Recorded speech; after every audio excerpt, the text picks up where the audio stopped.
nosso assunto é exclusivamente ele, que a gente possa então fazer as nossas reflexões e sairmos daqui mais conscientes do nosso papel, da nossa tarefa aqui, da nossa responsabilidade, por já termos tanto conhecimento a respeito do Cristo, a respeito da doutrina espírita.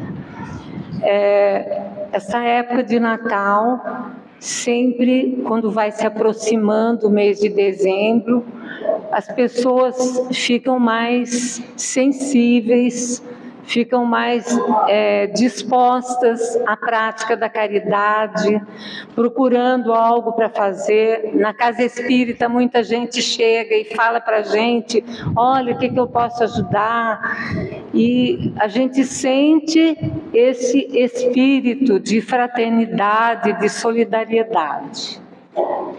E a gente pensa assim, mas por que será que só nessa época acontece isso? Depois que passa o Natal, o Ano Novo, já são outros pensamentos, já são outras atividades, e as pessoas às vezes esquecem que o Natal não é somente este dia, nesse mês de dezembro. Que o Natal tem que ser comemorado, festejado, sentido o ano todo. Por quê? Não é só nesta época que as pessoas têm necessidade. Tem necessidades materiais e tem necessidades espirituais. Então, nós precisamos ver que esse espírito solidário de Natal deveria ser estendido durante todo o ano, mas talvez seja um treinamento para nós. Nessa época, a gente começa esse treinamento e esse espírito de solidariedade vai ficando e nós vamos ficando mais sensíveis com as pessoas. Eu quero fazer uma reflexão seguinte, sobre aqueles pastores que estavam naquela noite e foram agraciados com a notícia do nascimento de Jesus. Esses pastores eram um grupo reduzido que estava lá, e eles guardavam o seu rebanho normalmente. Só que, de repente, eles viram que o céu ficou diferente. Eles viram que existia no ar algo muito diferente daquilo que eles viam sempre. E quando eles perceberam que a natureza estava mais linda, que tudo parecia uma coisa maravilhosa, eles viram então o céu se abrindo e ouviram um grupo de anjos falando que hoje nasceu na cidade de Davi o Salvador, que é o Cristo Senhor. Então imagine como que eles não se sentiram. E ainda mais foi falado a eles que o sinal para reconhecê-lo era um menino envolto em panos numa manjedoura, deitado numa manjedoura. Então eles tiveram essa notícia, eles que estavam ali no seu trabalho, e de repente eles foram agraciados com essa visão e com este entendimento. E eles então procuraram, porque além disso, mais anjos em coro entoavam glória a Deus nas alturas e paz na terra e boa vontade para com os homens.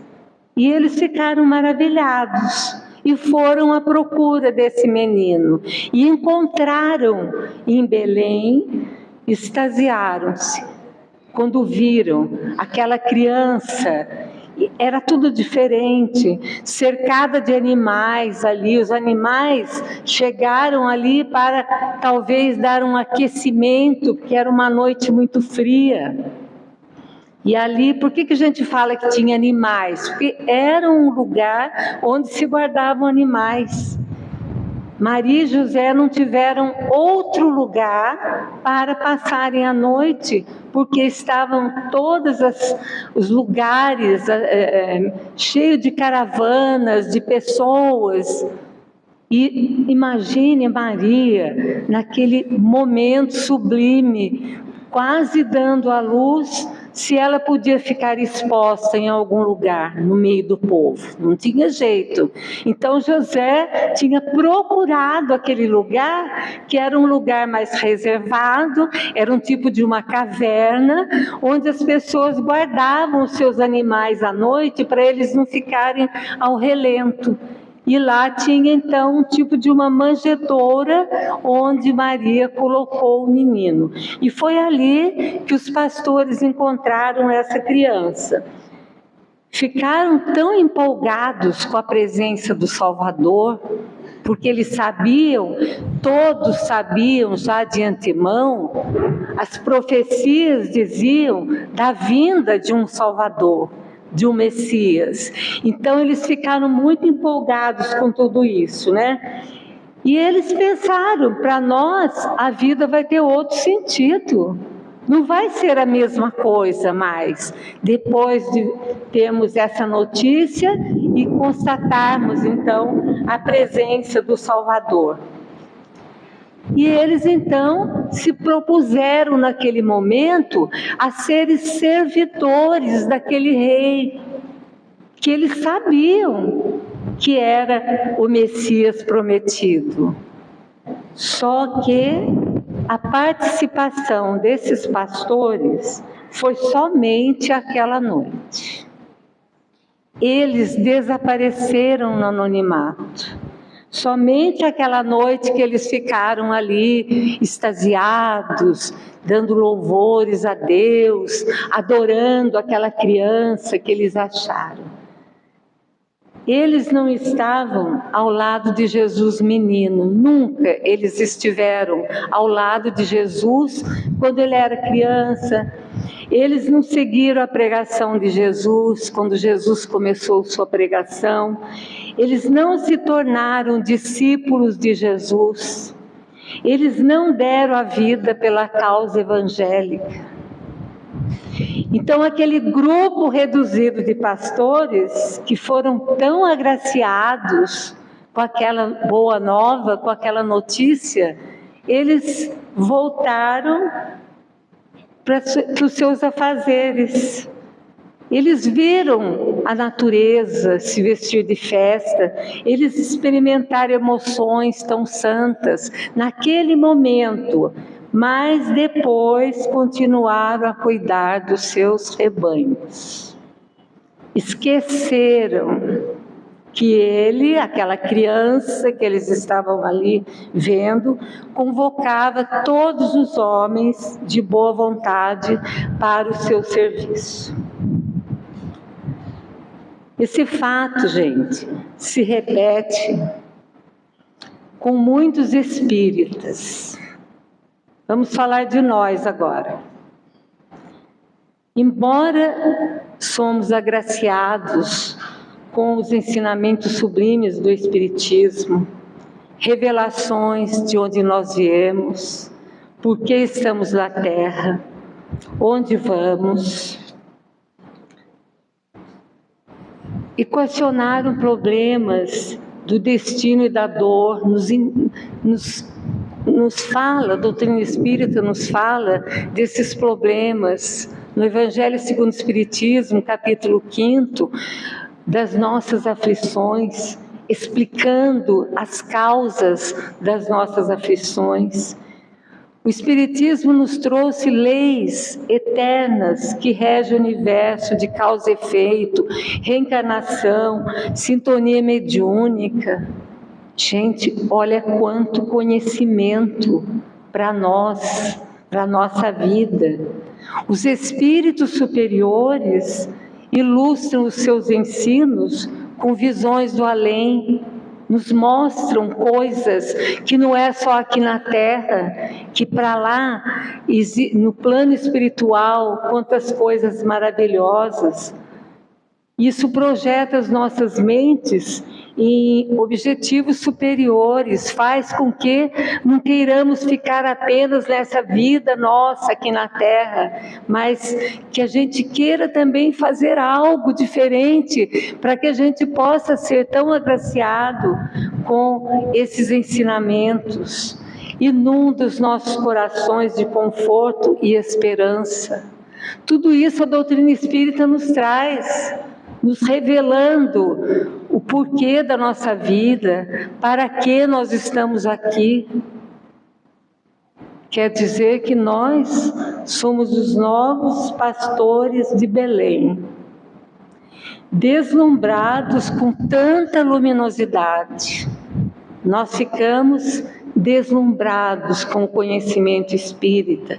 Muitas pessoas chegam na casa espírita e depois de um certo tempo, meu Deus, mas que maravilha! Agora eu estou entendendo muita coisa da minha vida, estou obtendo consolações para as minhas dores, para os meus sofrimentos. Eu estou entendendo a causa dessas aflições que eu estou passando. As pessoas chegam e falam isso para nós, da casa espírita, e falam assim, mas só que eu estou um pouco preocupado, porque eu não estou preparado para uma vivência tal. Então, eu vou dar um tempo, já vi muita gente fazendo isso, eu vou dar um tempo porque é muito para mim, é muita luz ainda para mim. Eu não estou disposto a me desvencilhar de certos hábitos. Eu não estou disposto a renunciar de muitas coisas que eu gosto demais. Então, esse pessoal, o que nós estamos fazendo com esse legado tão grande que nos foi confiado? Será que nós estamos trabalhando com a força do nosso exemplo, pela divulgação dos princípios espíritas, para que haja paz no mundo? Será que nós estamos trabalhando para isso? Com os nossos exemplos? Porque às vezes a gente vê pessoas com atitudes equivocadas, e vocês sabem que o espírita, ele é visado, né? As pessoas falam assim, ué, mas ele não é espírita? Como se o espírita tivesse que ser um santo, e já fosse um espírito perfeito, já fosse um espírito puro. E nós estamos aqui, como Kardec tão bem falou, tentando driblar as nossas imperfeições, tentando fazer algo para melhorarmos, mas a luta é muito grande, porque ainda somos espíritos imperfeitos.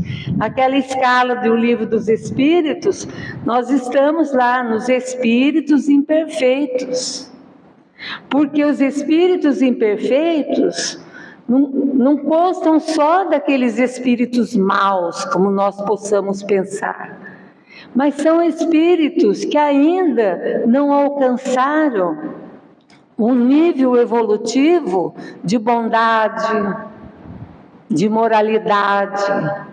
Então existem espíritos imperfeitos de todo tipo, desde aqueles maus que gostam de praticar o mal, até os levianos, os inconsequentes, como está na escala do Livro dos Espíritos, os neutros, que às vezes fazem o bem, às vezes fazem o mal, não pensam nas consequências.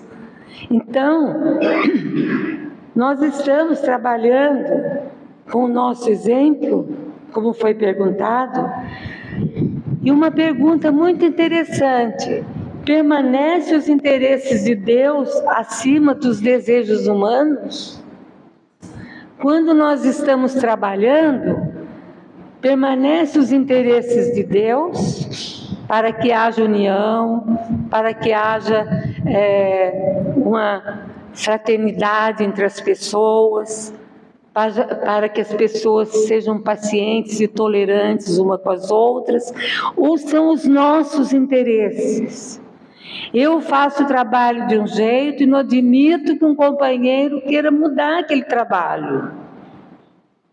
Não aceito uma opinião que talvez seja para melhorar. Então a gente tem uma grande dificuldade de trabalhar em equipe por causa disso, porque ainda fala mais alto a nossa inferioridade, a nossa imperfeição.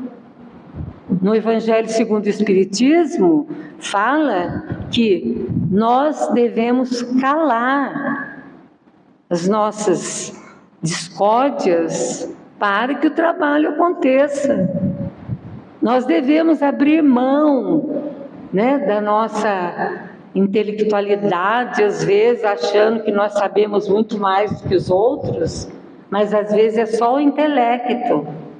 A gente tem experiências com pessoas dentro da doutrina espírita que têm uma grande intelectualidade, tem um conhecimento muito grande do espiritismo, mas na parte de convivência, na parte de moralidade, deixa a desejar.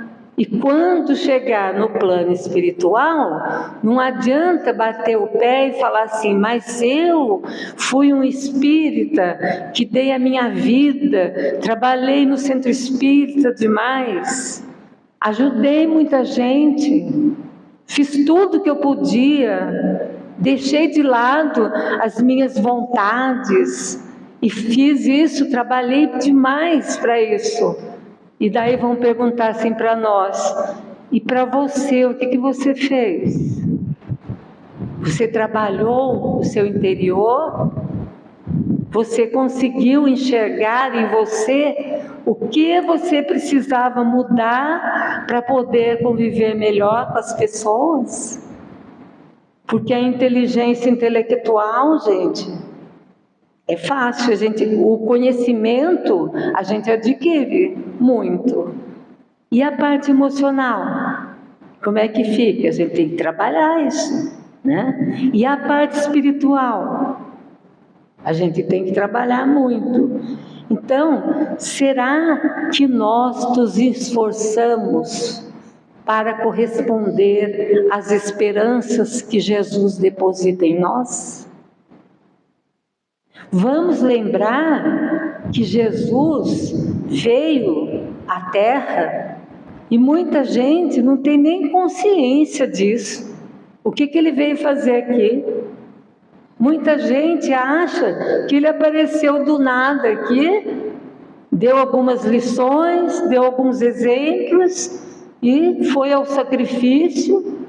E muitas religiões cristãs falam que ele morreu na cruz para nos salvar, então nós estamos todos salvos e não precisamos mais fazer nada da nossa vida, porque basta crer em Jesus e estaremos salvos.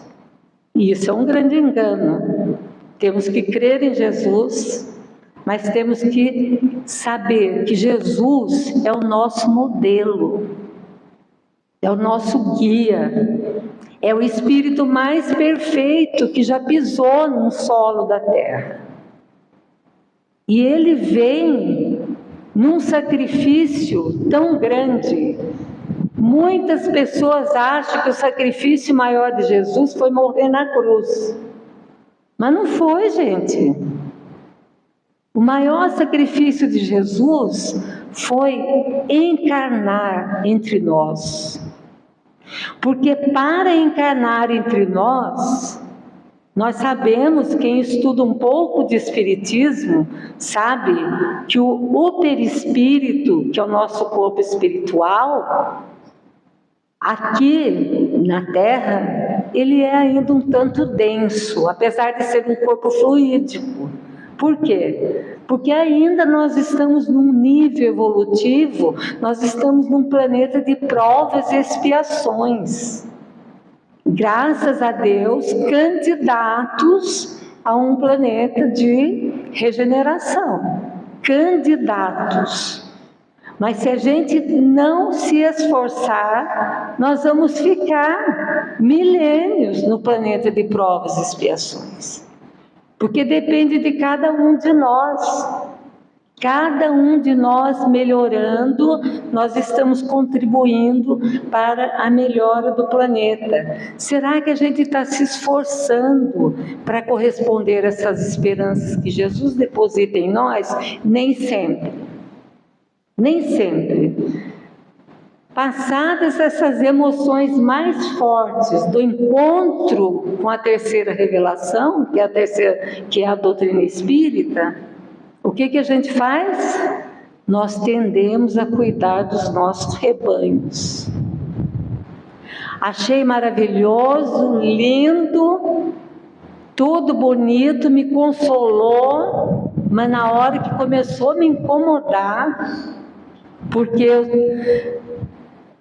percebi que a responsabilidade é minha, da minha mudança, da minha transformação. Na hora que eu percebi, eu falo assim, não, vou deixar um pouquinho de lado. Eu não quero me perturbar com essas coisas. Então eu vou cuidar das minhas coisas. Daqui a uns tempos, quando eu me aposentar, a pessoa fala assim, quando eu me aposentar, eu volto. Se nós formos esperar aposentarmos para começar o nosso trabalho de regeneração, e se a gente não aposentar? E se não chegar essa aposentadoria, como é que vai ficar? Nós, às vezes, ficamos tão distantes das diretrizes da doutrina espírita, que nós nos deixamos envolver por sentimentos negativos.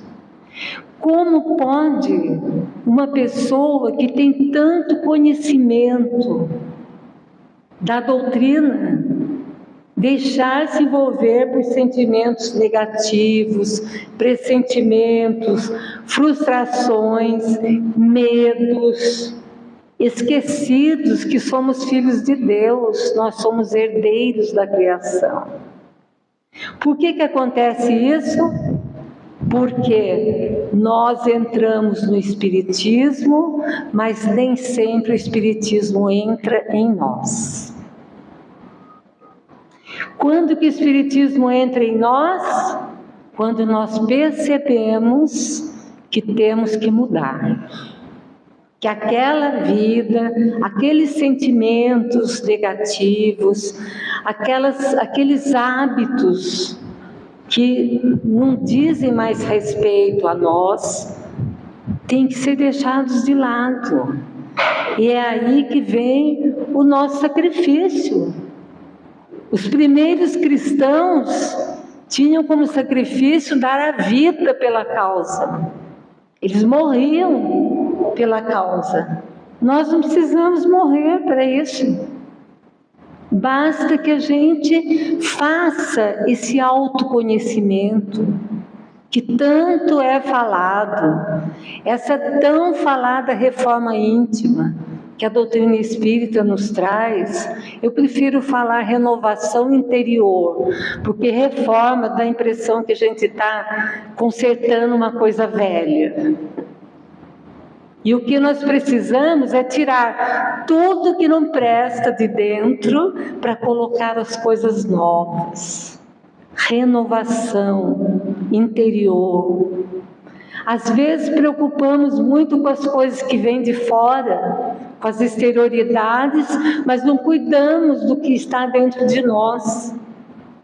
Então, o grande mal da nossa vida é que ela é orientada pela ambição. Nós somos ambiciosos. Nós queremos as coisas para nós. Nós somos egoístas. Nós somos orgulhosos. E essa ambição conduz a gente a conquistas, tá certo? Mas nem sempre essas conquistas são boas, nos levam, né? Podem complicar a nossa vida às vezes. Muita ambição pode complicar.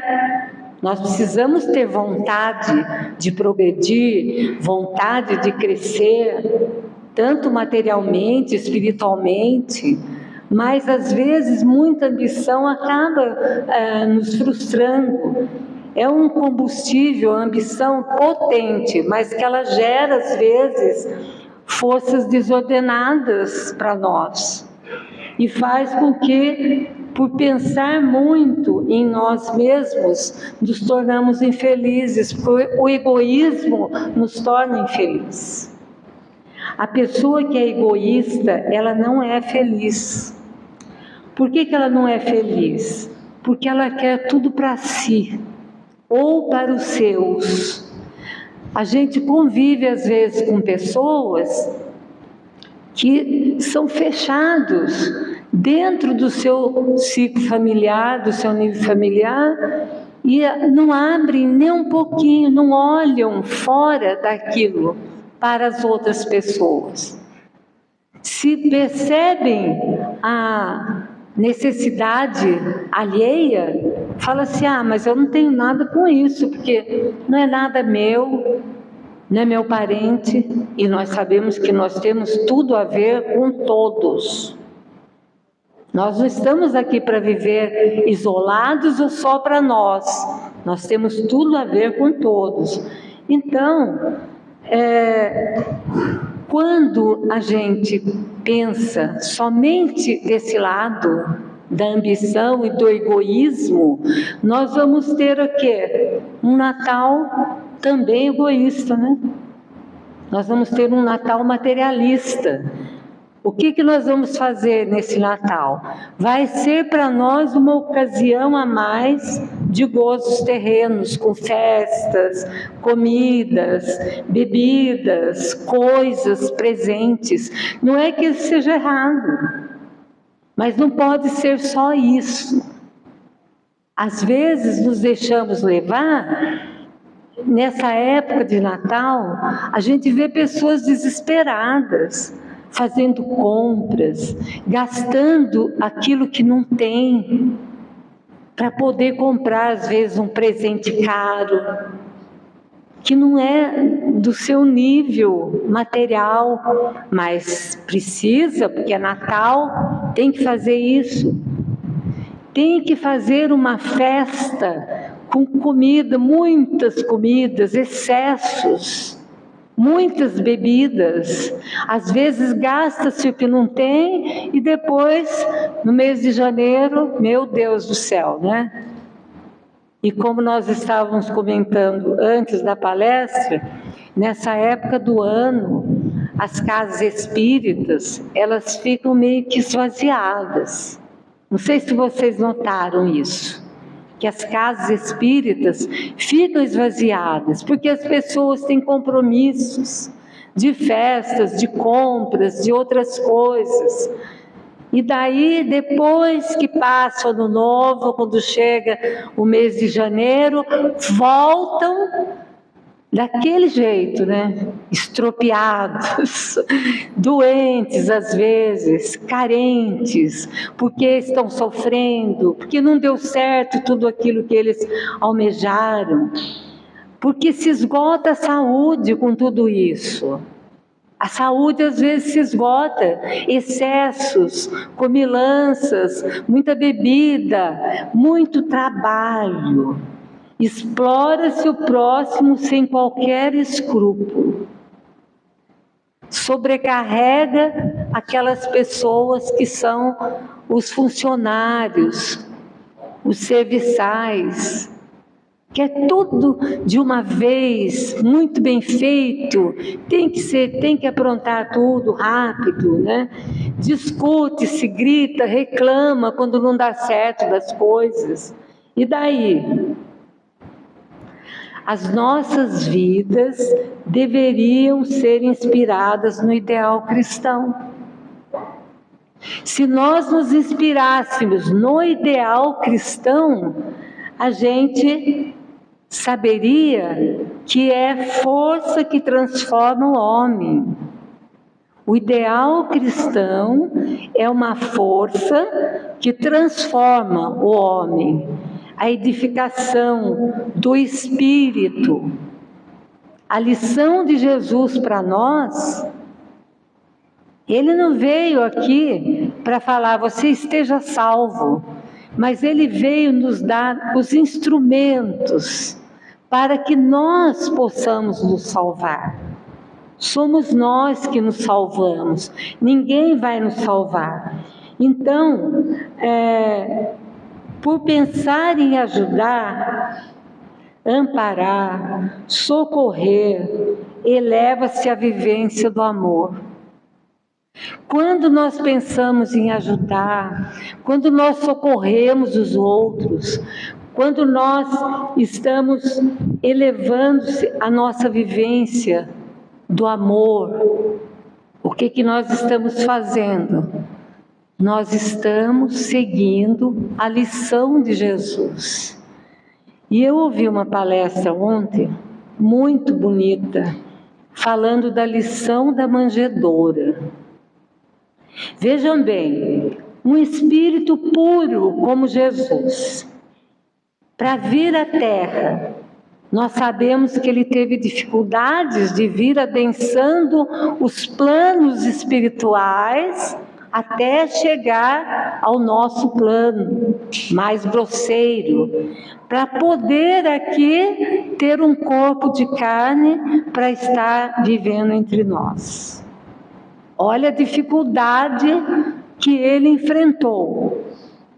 Levou muito tempo nesse preparo.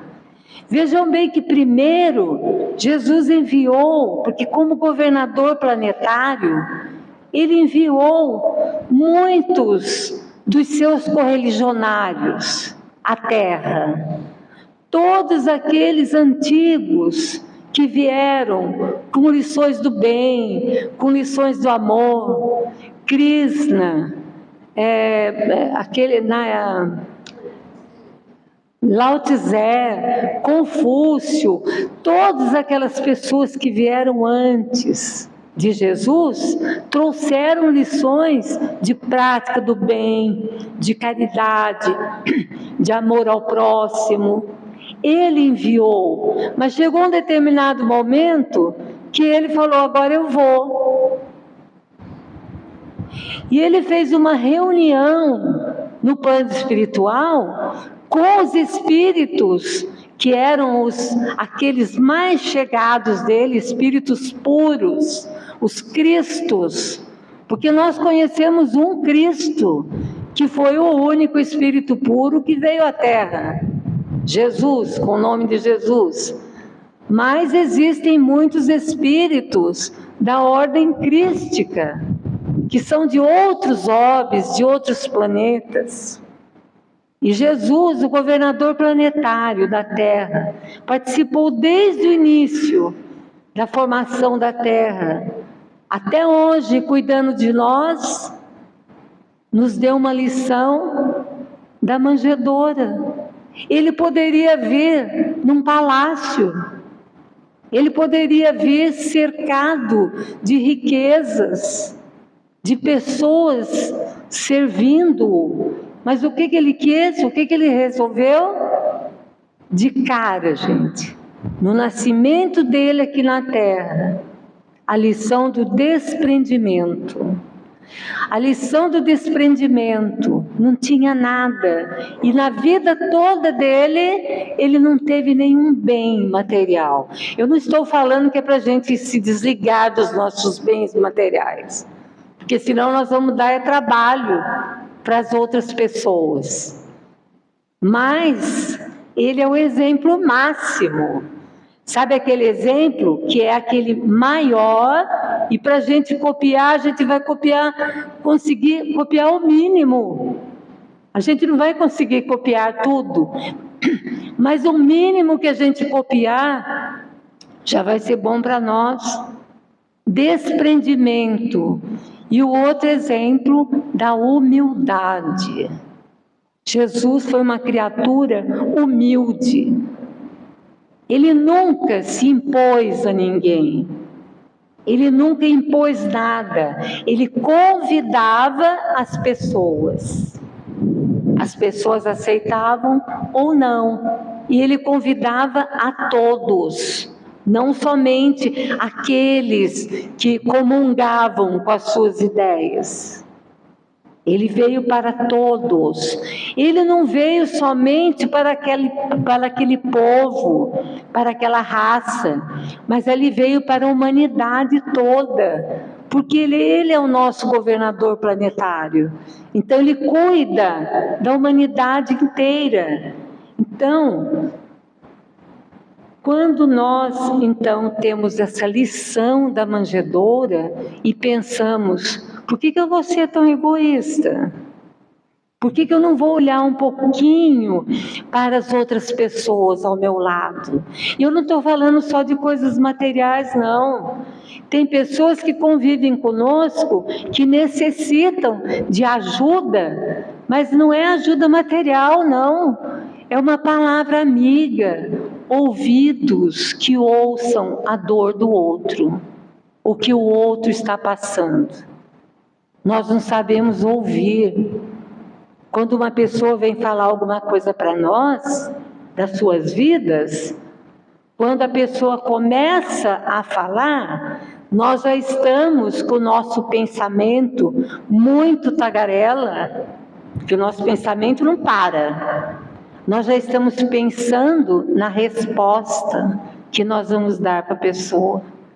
E não ouvimos realmente a necessidade da pessoa. A gente vê isso no atendimento fraterno, gente.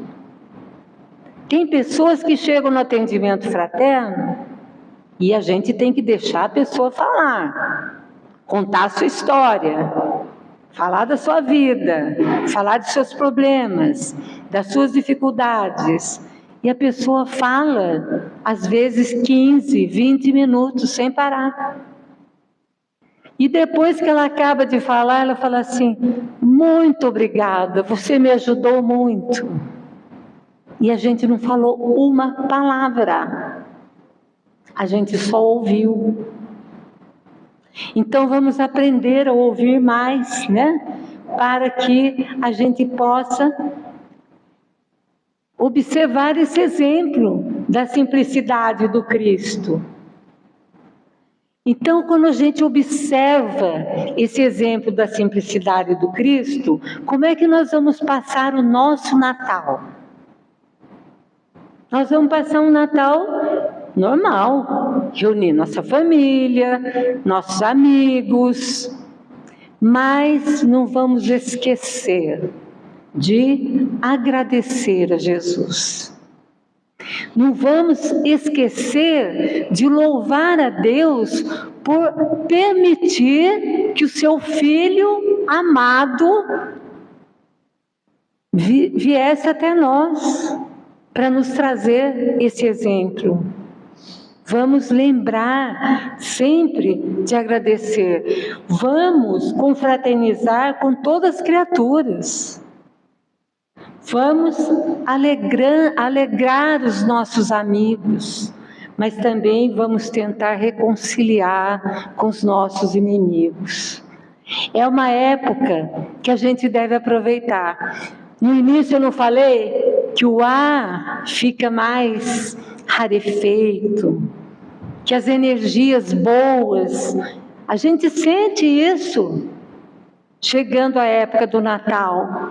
Então vamos aproveitar isso para a gente fazer essa reconciliação com os nossos inimigos, que às vezes por um mal entendido, pessoas deixam de se falar por muito tempo, e Jesus foi bem claro, reconcilia com seus adversários enquanto estás a caminho com ele. O que Jesus quis dizer? Enquanto a gente está aqui encarnado, junto com a pessoa, que a gente está vendo a pessoa, que a gente está percebendo que onde ela mora, o que ela faz, onde ela trabalha. A gente está vendo tudo isso. Por quê? Porque depois, se essa pessoa desencarna, o que vai acontecer? Ele vai ficar do outro lado, nós não vamos verificar o que está acontecendo com essa pessoa. Não sabemos o que ela vai fazer para nós. Então vamos reconciliar enquanto é tempo. Vamos demonstrar o nosso reconhecimento aos benfeitores espirituais, que tanto fazem por nós. Vamos ajudar os necessitados, mas não só nessa época de Natal. Vamos colocar na nossa vida esse projeto de ajudar sempre as pessoas. Eu lembro sempre, quando eu estou falando de Natal, de Chico Xavier. Chico Xavier, para nós, é aquele exemplo, né? Não tem por onde. Não tem crítica nenhuma, porque ele não teve um comportamento que pudesse falar, ele não é cristão, ele não é espírita. Chico Xavier, sabe como que era o Natal dele? Ele reunia alguns amigos e na noite de Natal ele pegava alguns mantimentos, alguns brinquedos, algumas coisas, e eles saíam pela periferia da cidade onde ele morava, Uberaba. E lá ele ia naquelas casas mais humildes e deixava não só o presente, mas o consolo, a palavra amiga, porque falar com Chico Xavier, gente, era uma emoção muito grande. Graças a Deus eu tive essa oportunidade. Então, ele fazia isso. E o médium Carlos Bacelli, pelo espírito Inácio Ferreira, conta que Chico Xavier, no plano espiritual, no primeiro ano que ele chegou no plano espiritual, ele convocou aqueles espíritos mais chegados a ele, que já eram aqui chegados na Terra, para fazer o mesmo no plano espiritual. Daí vocês vão falar assim, mas no plano espiritual tem necessidades? E como? Tem tanta necessidade quanto aqui, ou mais. Então, ele faz isso. No primeiro ano da sua desencarnação, ele foi, reuniu todos esses amigos, eles saíram pela periferia, no plano espiritual. E lá, eles chegavam nas casas, nas taperas, porque tem tudo isso, gente. A Terra é uma cópia imperfeita do plano espiritual. Então, tudo que tem aqui veio de lá. Então, nesses planos inferiores, que é onde os espíritos mais elevados ajudam, é aí que eles trabalham. Então, o Chico faz isso, né? Ele demonstra essa felicidade de estar trabalhando pelas pessoas. Então vamos fazer isso, evitar os desperdícios, o abuso à mesa. Vamos presentear também, sim, mas com sobriedade, não precisamos exagerar tanto. Não precisamos gastar todo o nosso 13º só para dizer que demos um presente tão bom. Porque às vezes uma lembrancinha, dependendo, a pessoa recebe com tanto amor, porque a gente lembrou dela. E é isso que mais interessa. Às vezes não damos muita importância. A lembrança, um telefonema às vezes, que se a gente está distante. Então, vamos seguir dessa maneira. Eu queria contar para vocês uma história de Natal. Uma história de Natal que se passou lá num país distante da Europa, onde faz muito frio nessa época, né? E um homem chamado Mogo. Era um homem muito bom, honesto, trabalhador. Ele era uma pessoa do bem, mas só que ele não gostava de Natal. Ele achava que era muita tristeza. Muitas pessoas que sofriam porque não tinham nada material. Muitas pessoas que sofriam porque estavam abandonadas. Muitas pessoas que sofriam porque tinham perdido seus entes queridos aquele ano. Então ele falava, o Natal é muito triste. E ele não acreditava que Deus havia enviado o seu Filho, que aqui se fez homem, para poder consolar a humanidade. Ele falava, imagina que absurdo isso. Imagine se Deus ia se preocupar de enviar o seu filho vir aqui, se tornar homem como nós, para consolar os homens. Deus pode consolar os homens, de onde ele está. E ele pensava assim, quando chegou a noite de Natal, como era hábito, cristão, todos iam para a igreja, a tal missa do galo, meia-noite. Mas ele não ia, a família dele foi, mulher, os filhos, e ele falou assim, seria hipocrisia minha ir para a igreja, porque eu não acredito nisso. Como que as pessoas são tão ingênuas ao ponto de acreditar nisso? Que Deus enviou o seu Filho para se tornar homem aqui, para consolar os homens. Ele não acreditava. Então, assim que as pessoas saíram para a missa, ele acendeu a lareira, porque nesses lugares tem que ter um aquecimento, é muito frio. Acendeu a lareira, sentou na sua poltrona predileta, pegou o jornal do dia e começou a ler.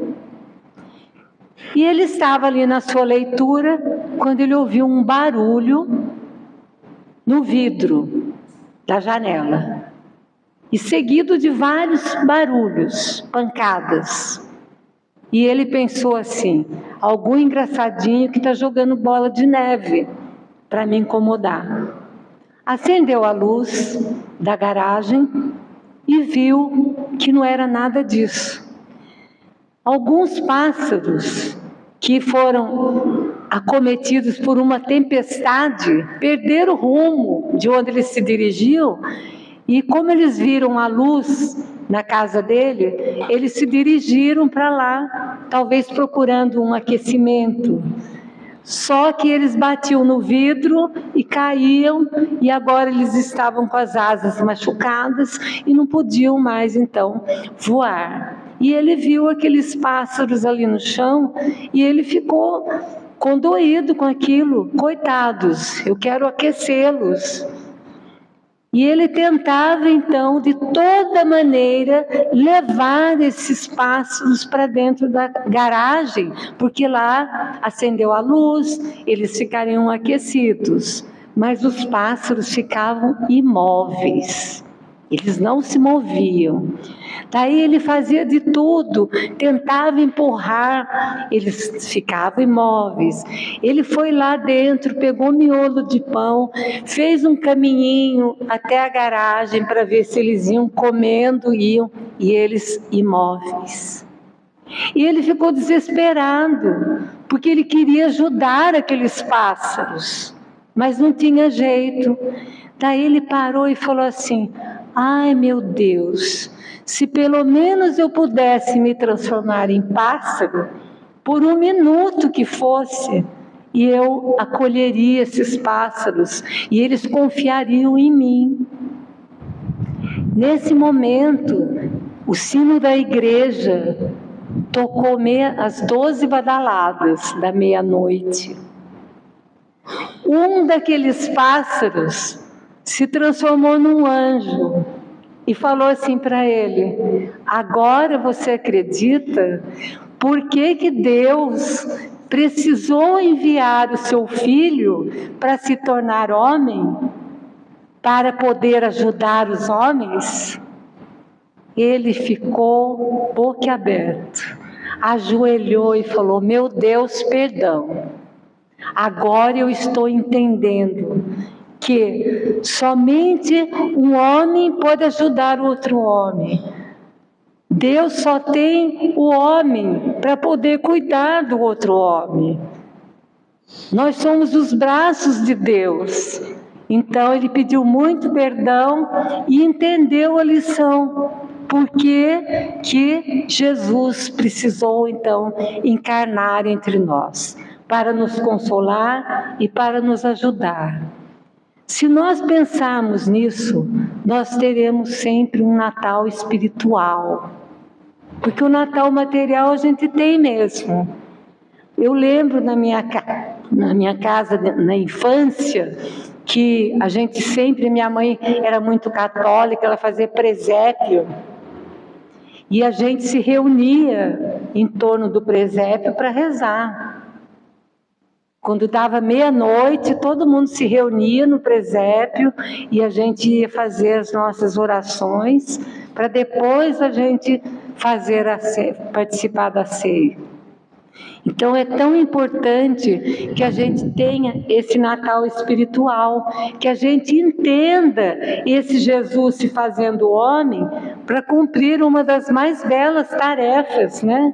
Que foi ele se entregar, né? Que um espírito pode se entregar a essa realização, que é abrir o caminho da felicidade à ignorância em geral. Foi isso que Jesus veio fazer. Ele abriu um caminho para sermos felizes, para que saiamos da nossa ignorância espiritual, para podermos então alcançar essa felicidade. Porque quando nós saímos dessa nossa ignorância espiritual, a gente não vai se incomodar mais com coisas fúteis, com as picuinhas do dia a dia. Mas a gente vai querer então ser uma pessoa melhor. Vamos viver cada vez mais esse Natal espiritual, louvando e aceitando Cristo, para que se estabeleça essa fraternidade universal que nós tanto queremos, né? Porque no Natal terreno nós temos o Papai Noel, mas o Papai Noel é uma lenda, mas existiu realmente São Nicolau, que foi um bispo, né? Ele é o patrono da Rússia, ele foi um bispo na Turquia. E o que ele fazia nessa época? Ele ajudava muitas pessoas carentes. E ele distribuía presentes, por isso que veio essa lenda de Papai Noel. Ele é considerado um santo da Igreja Católica, né? Ele nasceu no ano 270. Então, tem muito a ver também quando a gente fala: ah, Papai Noel não tem nada a ver, porque é muita coisa material. Mas a lenda traz esse espírito de São Nicolau, que no começo distribuía os presentes, ajudava os pobres, fazia tudo isso. E para a gente encerrar, eu trouxe aqui uma poesia que toca os nossos corações. Coração amigo, enquanto se refazes na alegria da mesa farta, os parentes, a união, lembra-te daqueles que em agonia não tem nada para si, nem um farelo de pão. E quando de teus olhos brilharem os olhinhos, dos teus filhos brilharem os olhinhos, radiantes de emoção ante o brinquedo novo, lembra-te daqueles outros filhinhos que seguem esquecidos nas ruas pelo povo. São crianças também, o Papai Noel espera. Transforma tua gratidão em prece concreta e seu Papai Noel que nunca tiveram, que por certo no teu lar, regurgitante de luz, em divina presença secreta, velando pelos teus encontrarás Jesus. Muita paz a todos, um Feliz Natal para todos nós, lembrando do Cristo e seguindo as suas lições. Obrigada.